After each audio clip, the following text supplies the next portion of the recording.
Slapped it up, my G's. I hope you're all doing lovely today. And we have a little request today from a student of mine from Bulgaria, from Sofia. Shout out to you, my G, David. Hope you're doing good. And on our class, he said it'd be a great idea to do a video about break transitions or break fills. And so what I've gone ahead and created today is just a little jungly kind of D&B loop, where I have used a break to create some interesting little fills and little pickup moments in between the composition. So let's have a listen to the loop.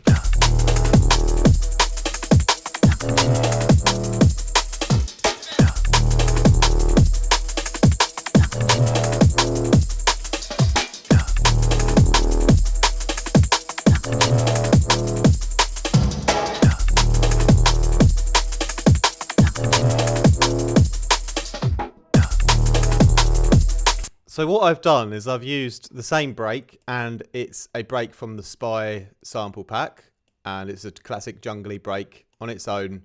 It sounds like this. And I've basically used it 4 times in this composition.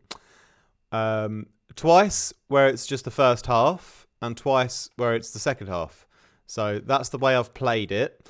And for each time you get the break, you have a different effect on it. And so this video is basically showing you a few ideas for effects you can put on the break to make it a little different. So in every case, I cut out all of the audio from everything else. So from the other drums and also from the bass line and stuff like that. So it just kind of, you have this gap where it's just purely the break.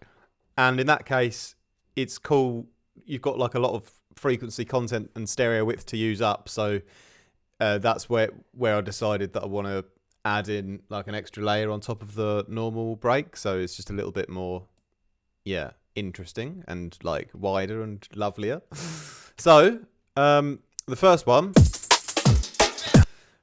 and the second one, I just did a simple additional layer on top, which has some comb filtering and some other effects. And then the third one is like a super reverb layer. And the fourth one is like a low pass filter kind of layer. But the first one here anyway, we got the normal break just running flat as it is, and we've added an extra layer on top of it to give it some extra sort of width and help it jump out in the mix. And so the first thing I did was to add a comb filter. For this, I've used Kilohertz plugins mostly for making this layer. But this is the comb filter, and having that on, there's a polarity setting here, and I've used the plus mode. And for the next one, we're going to do the minus, and it's going to sound slightly different, as you can hear. You get a different kind of effect. I've just left the hertz on what it loads up at, on 440. Then, after the comb filter, I have added my lovely favourite free tape plugin, the OCS 45 from Spectral Plugins, which is free. And this makes it super lo-fi. And then after that, a convolver with the white blur all the way up. So now we're going into just completely convoluted only territory, which is fine. Then we just have to EQ it a little bit, take out some low end.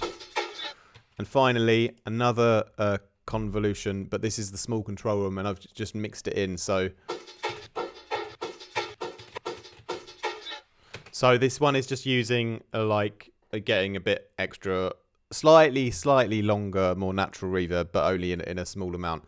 And then I've done a final EQ again at the end here. So you sort of got frequencies from about 350 or 400 upwards, and we mix that back with the original. So it's this convoluted comb filtered effect on top of it that makes it stand out in the mix. So it's a little bit more interesting if I had that layer off, you know. Wouldn't quite be as fun as if I turned it on. You know, that's what gives it that, standout effect, which brings a bit more attention to the switch. So that's wonderful. Then for the second time round, I lazily just copied everything over. But on this case, as I mentioned, I used the comb filter in the minus setting, so it just has a slightly different tone. Okay, so I think, is that one on? Should be on. You should be able to hear both, right? Yeah, so the other thing to note is I used the second half of the break in this part as well. That's why it sort of sounded a bit different and kind of confused me for a moment there. So yeah, the first gap has just the first half of the break, the comb filter on plus, and then the second part, you know, just to give variation, I've used the second part of the break, so like a different part of it, and then use the comb filter on minus. So that's like two versions, and you could just sort of loop between those two, and then you've got like two little break switches that are always slightly different, but like they kind of like they fit together. They just have a different sort of timbre to them. Then what I did was I thought I'd go a step further and create some more crazy like kind of break versions for the third and fourth part. So here's one where I've done a big reverb, and I've just done this on the main break this time round. And you'll see it here. This is the main one where I've added the convolution to. I actually ended up putting a tremolo on it first, as I was just messing around, and then I put the convolution on after that. But it still sounded great anyway. And you don't really hear so much. You don't really hear so much what that tremolo was actually doing in the end. But that's beside the point. I chose a really long, big church reverb there, the Heslington Church, it's called. And the problem with those long, big ones is they go on forever, and I didn't want the effect to bleed over, so that's why I had to bounce this one out. So, yeah, I bounced that out to here. So we just got that massive church reverb, but it cuts off just before the next part, you know?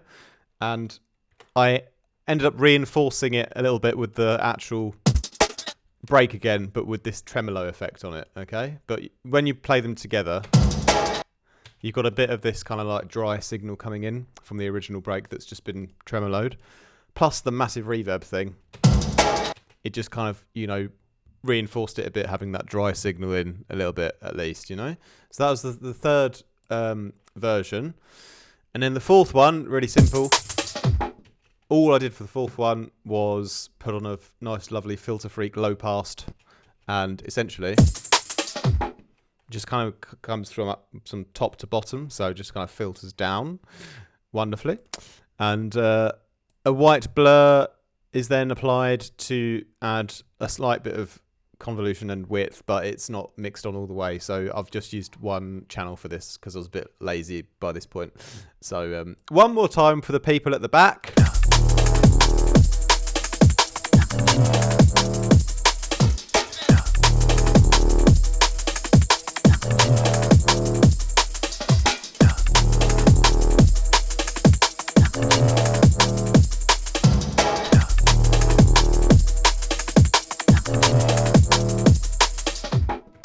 So that's cool, isn't it?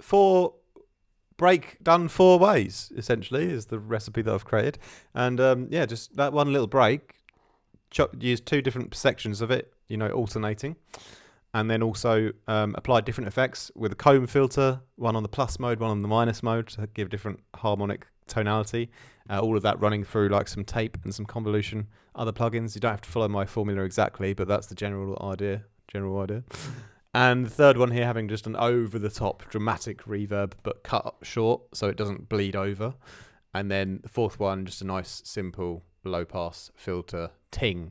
So there we go. That's my little tutorial today on some creative ideas for some break fills / transitions. I hope you enjoyed it, my G's. Much love. I'll see you guys tomorrow. Peace out.